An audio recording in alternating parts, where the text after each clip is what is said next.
Good morning, everybody. I'm Dina Lozofsky, Senior Director of Business Development for UCLA's Technology Development Group, and I wanted to welcome you to the 10th Annual UCLA MedTech Partnering Conference. Thank you. That is exactly how I feel. I am so relieved and so excited to see all of you here in person. I really appreciate you coming out. It's been so long since I've been able to interact with people in industry and personally, and just being able to do this, I just feel is so awesome for all of us. Having said that, I want to give a shout out to the people joining us virtually online. We're really happy to have you as well and hope to see you soon.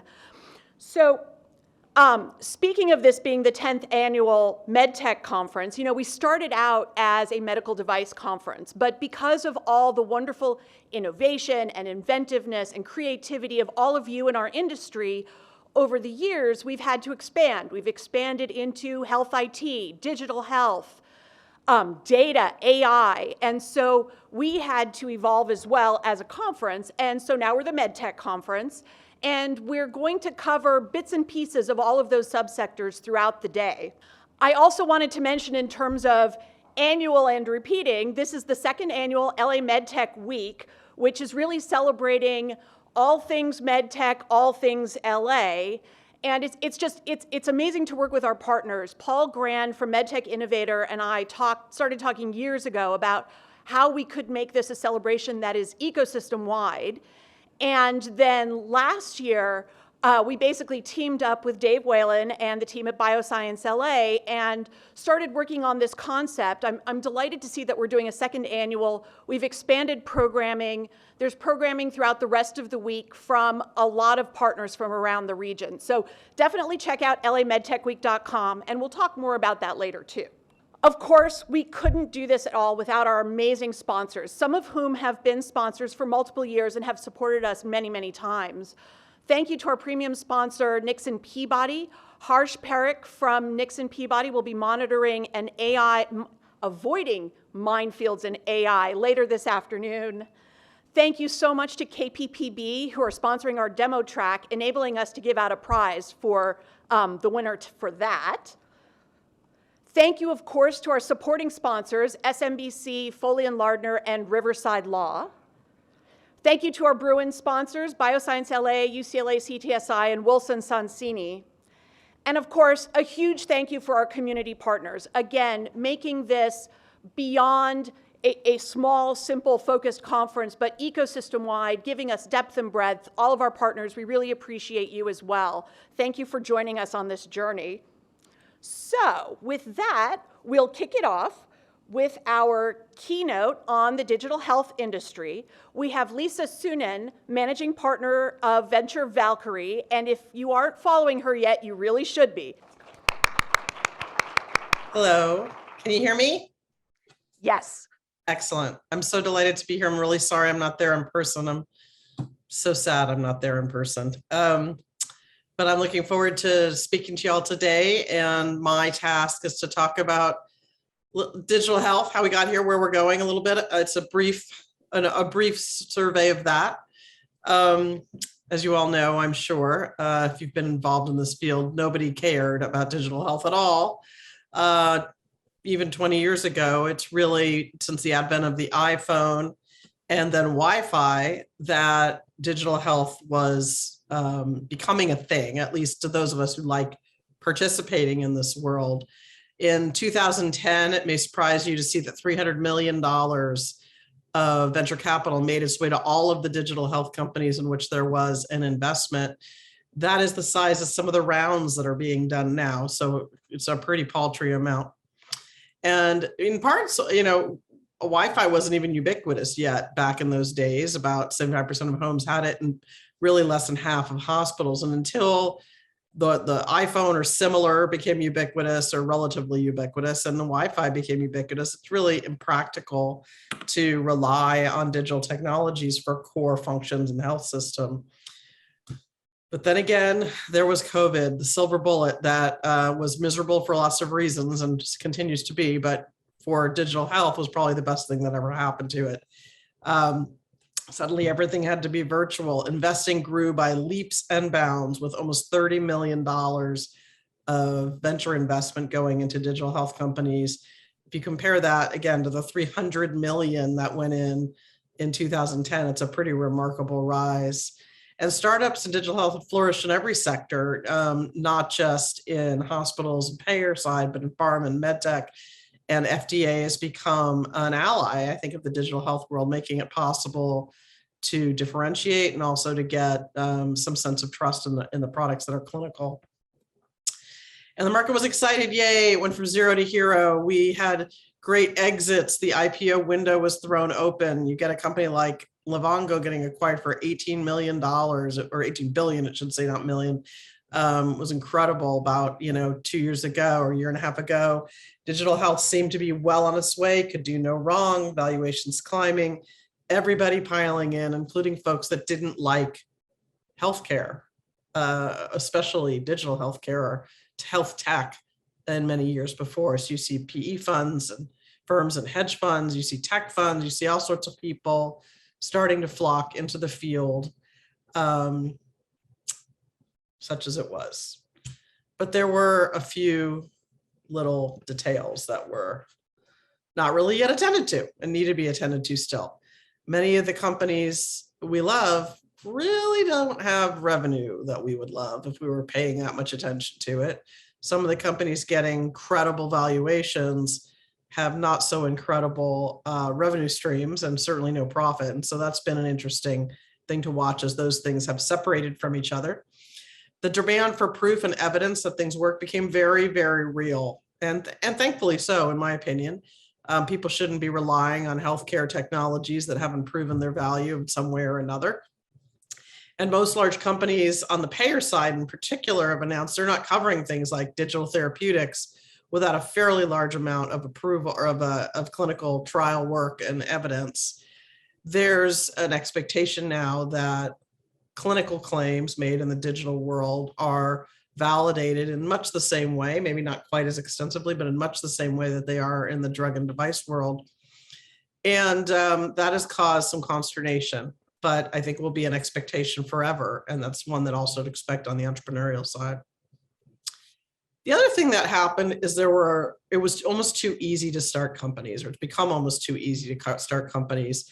And there have been dozens of copycats of every good company, to the point where it's really hard to tell them apart or who's really going to win. The only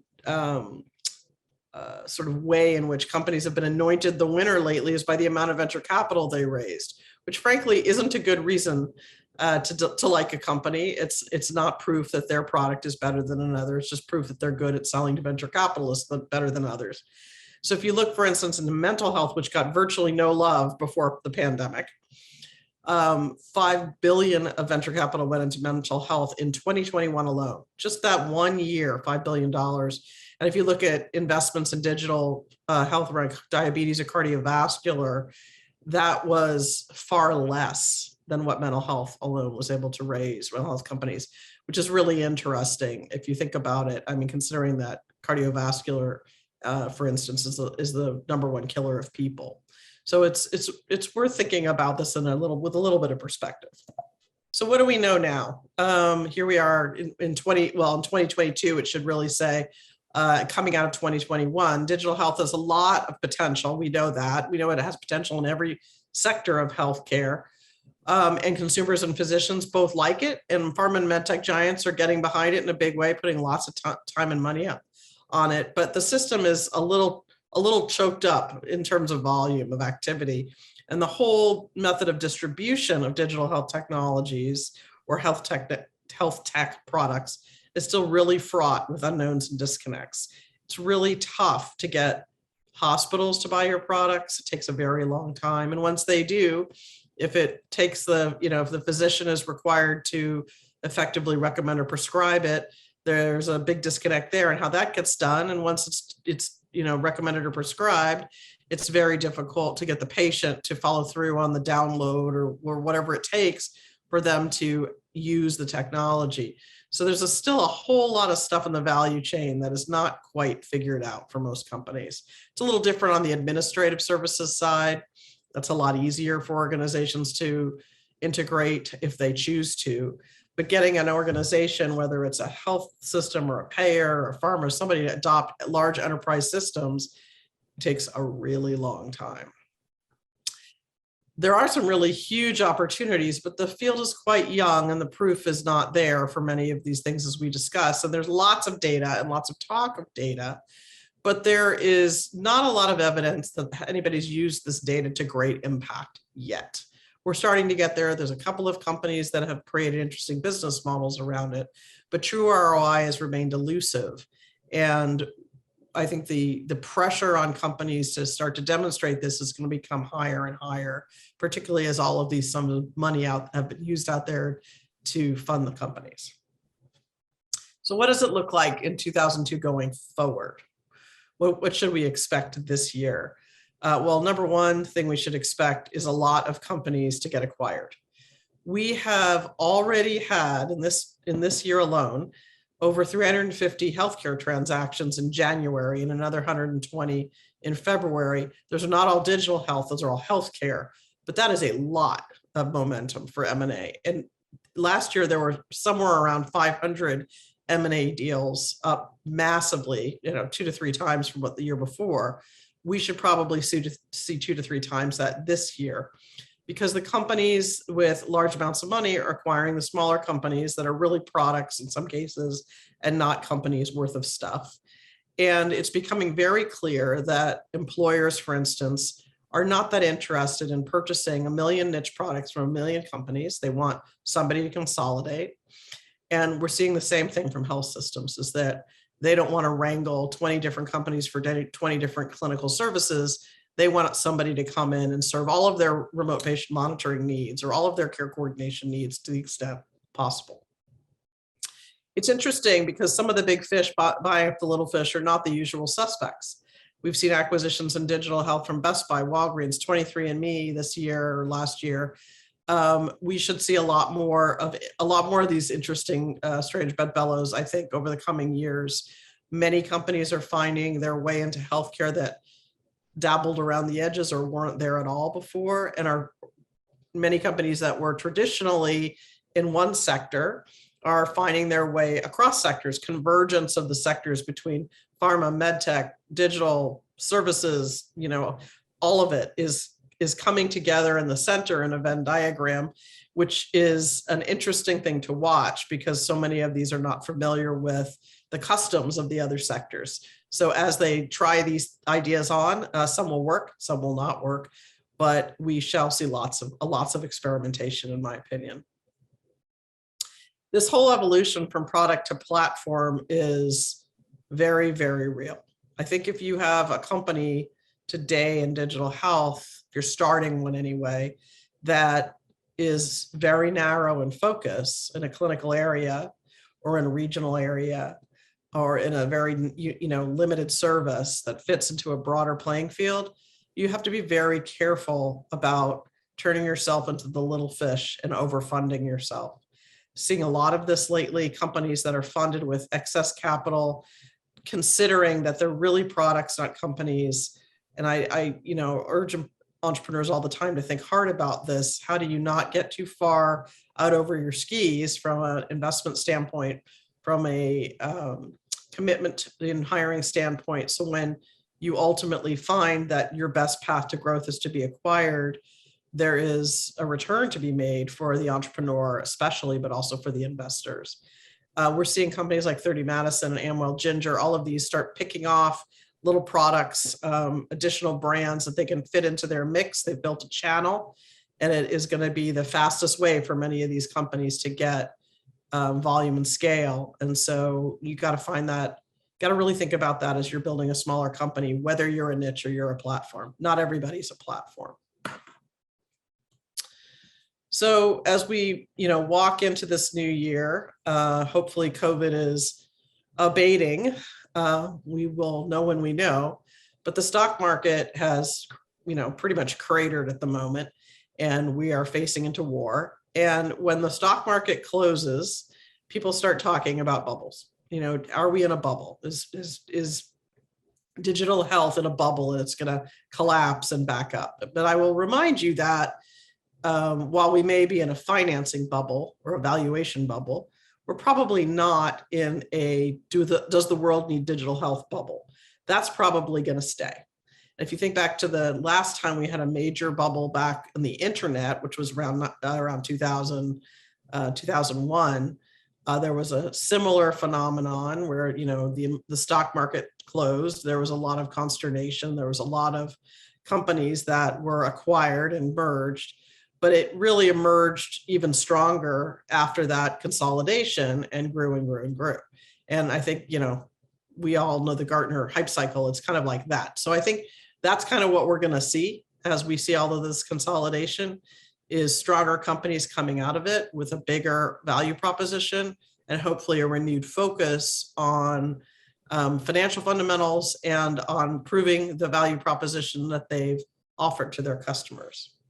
Because what we're seeing right now is a lot of pain, a lot of digital health IPO pain in particular. None of the class of 2021 that went public, with the exception really of Doximity, are seeing positive returns in the stock market. And so if you look at what's going on here and the amount of market capitalization that's been lost in the last year or so, you can understand why investors might think hard about the types of investments they'd make at the prices they're making them, or they should anyway, because unless they've invested at the very earliest stages, the stock prices of companies that have gone public, either directly or through SPACs, have not held up. And that generally puts investors back on their heels, thinking maybe they should, retrench a little bit.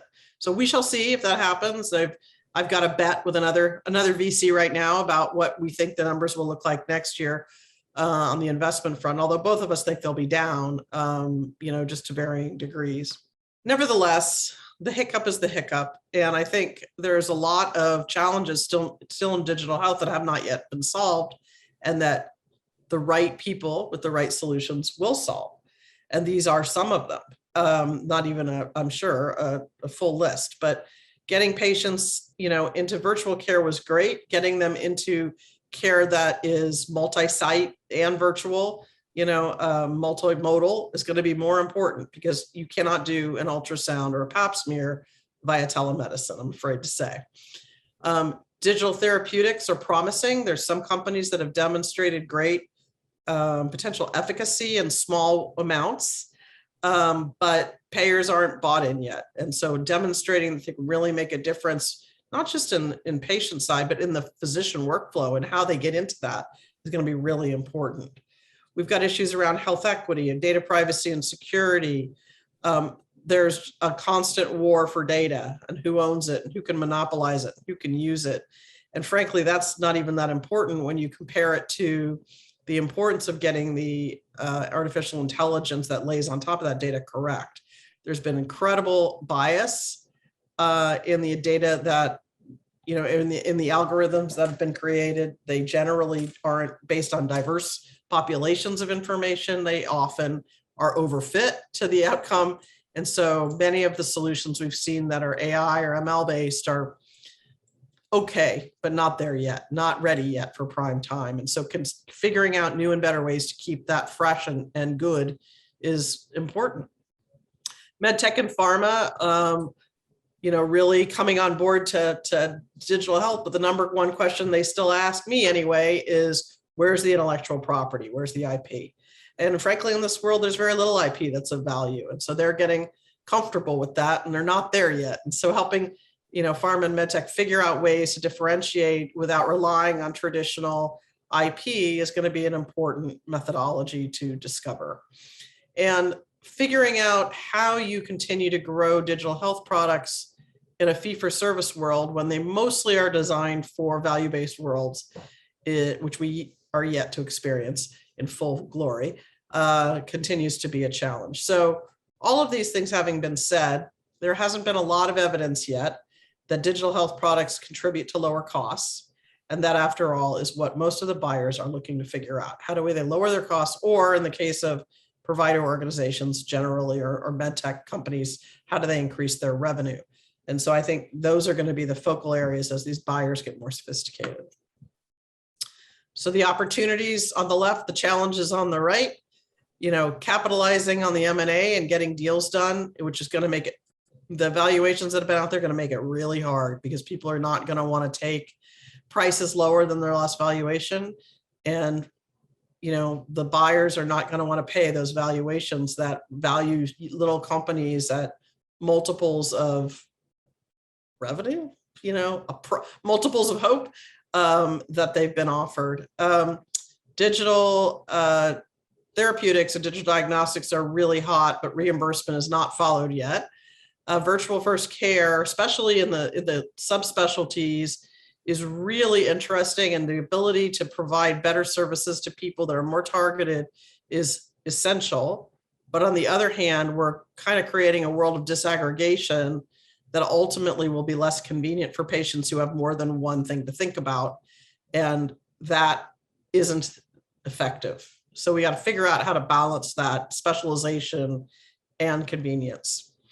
The amount of money being poured into data and analytics for R&D and clinical trials is huge, very advantageous for pharma, but they aren't quite invested yet. They're invested in money, but not yet invested operationally as much as they should. Lots of pilots still going on.